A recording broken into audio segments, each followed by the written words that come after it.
আমার বাবাটার আজকে প্রথম ইফতার। মাম্মাম কি কি বানাইছে তোমার জন্য দেখাও। ওরে বাবা, স্যান্ডউইচ, চিকেন ফ্রাই, এটা কি রোল, এটা কি কাঁকড়া, তুমি কাঁকড়া খাবে? আর এটা কি পুডিং? পুডিং একটা কেন তোমার? আর পুডিং কোথায়? আরগুলো ওখানে। মাম্মাম দেই আরেকটা, ওগুলো পরে খাবো। আরেকটা দিই, আরেকটা পুডিং দিলাম মাম্মাম। আর এটা কি জর্দা। জর্দা। আর তুমি কি খাবে? এটা মিল্কশেক। হ্যাঁ, আর মাম আচ্ছা নিসা বিসমিল্লাহ।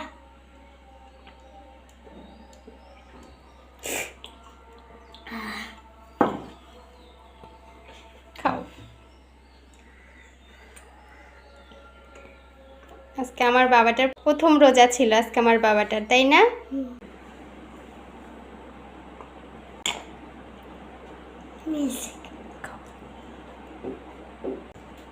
প্রথম রোজা ছিল আজকে। কেমন লাগছে বাবা আজকে তোমার? কষ্ট হয় নাই?